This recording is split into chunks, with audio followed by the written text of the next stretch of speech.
I'm not somebody who's super high on the Dolphins this year, but if you look at the AFC East, I'm not that high on the Bills either. Who do you think wins this division? Like, this used to be one of the premier divisions in all of football. Back when the Patriots were good. Now the Patriots are 25 to 1 to win the AFC East. They are far from that. But I feel like the most exciting team still probably the Jets. Just because you're kind of banking on maybe Aaron Rodgers can turn things around. And plus they're plus 190.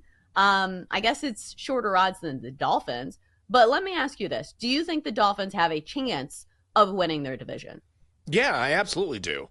No question. I feel like the Bills kind of missed their window a little bit. They can win the division, but look, for a few years there was no question the Bills were arguably the best team in football. Couldn't get past the Chiefs, but certainly had the talent to win the Super Bowl. They just didn't do it. And I don't feel like they're as formidable as they've been in previous years, but I do like what the Dolphins have to offer. I mean, offensively, they're as dangerous as anyone. Defensively, they've got Anthony Weaver coming in as their defensive coordinator, taking over for Vic Fangio, which I think is smart because I know a lot of Dolphins fans were frustrated with some of the zone defenses and how they were playing Jalen Ramsey. You speak about the Bills, they brought in Jordan Poyer, one of the best safeties in the game, and they've got some injuries at linebacker when you're talking about Bradley Chubb, who tore his ACL last year. Jalen Williams, Phillips, I should say, tore his Achilles. But if those guys get right and these defensive adjustments end up benefiting them like the Dolphins hope they will, then I think Miami could be a real danger. But you do wonder, A, they haven't done it before, at least not under this regime, and then B, how will they respond in cold weather like we were talking about? I like the Dolphins. I don't know if I want to put money on them, but this should be one of the better division races in all of football because you have three teams legitimately who can make a case to win it. I had a boss once, worst boss ever, who kept moving the line. You know what I mean? Kept moving the line on us. So it was like, you got to stay healthy. Okay, he did that. You got to get us to the playoffs. Okay, he did that.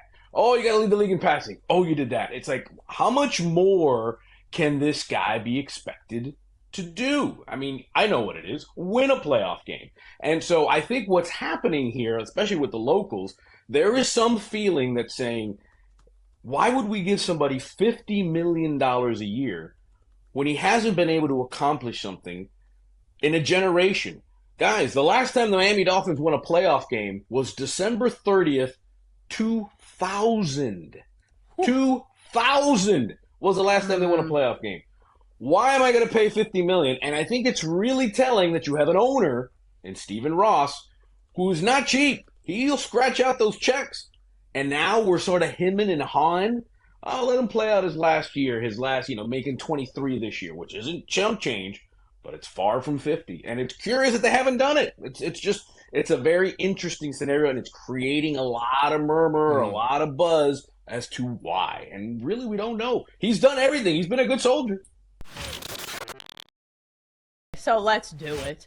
All right, I'm going to take the over 8 between the Twins and the Phillies. According to the numbers, this is a really good spot for both of these teams because you look at the splits over the last month. Guess who the best offense in baseball has been? It's been the Minnesota Twins. Not far behind them are the Philadelphia Phillies, coming in third when it comes to OPS over the last month.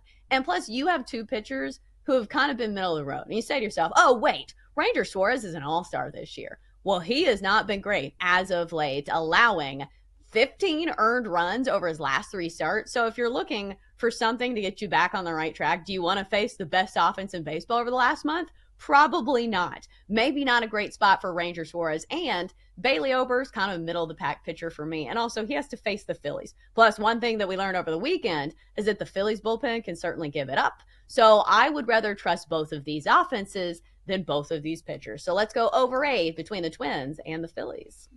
I do know from reading about Andre Palante that he gave up 4 runs in 6 1/3 innings last time out against the Royals, but I do know that his underlying metrics are pretty good. And by the way, this is not my own research when I talk about metrics. This is reading other people who say, hey, I've done the work here. This guy seems better than what we've seen on the field. But apparently his underlying metrics are very good, which means maybe you can expect some sort of positive regression from him. As far as Mitch Keller is concerned, much better pitcher to back at home. 5-2 this season in Pittsburgh, ERA of 2.91. These two teams met back on July 4th. Palante was pitching in that game. That was a 3-2 win for the Cards in Pittsburgh. So I'm going to go back to the under here and go under 8.5.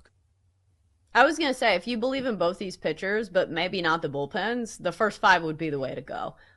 So it makes me a little nervous just because I think both these offenses are a little volatile. Sometimes they come to the yard and sometimes they don't.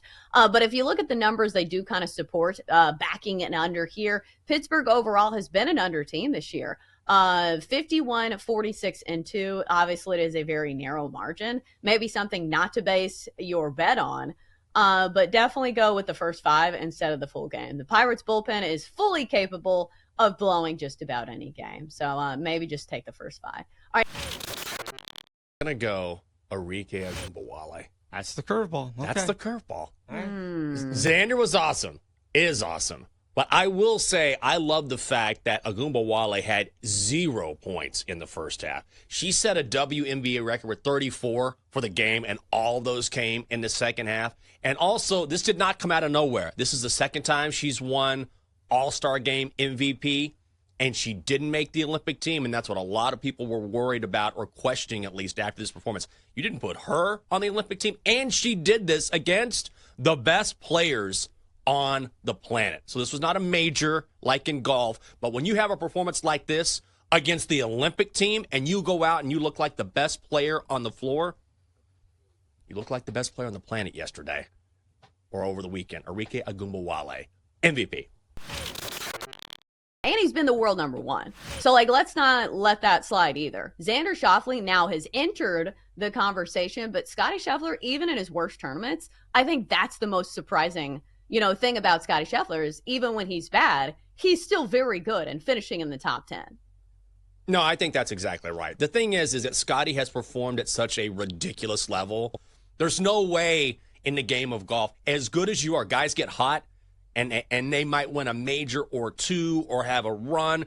But Scottie's run in particular was historic, is historic. So at some point, there's just no way that could, I guess, yeah, sure, in theory. But in the game of golf, which it's so hard to stay hot for an extended period of time because the game inherently is so difficult, there was going to be some drop-off. Oh, and by the way, drop-off for Scottie Scheffler is just a top 10 finish.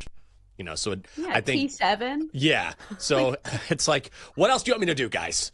This is a historic run. We've rarely seen a golfer be this hot ever in the history of the game, but I finished top 10, and there's a letdown. So I think Xander has entered the conversation based on his recent dominant play, but it's to take nothing away from what Scottie has done.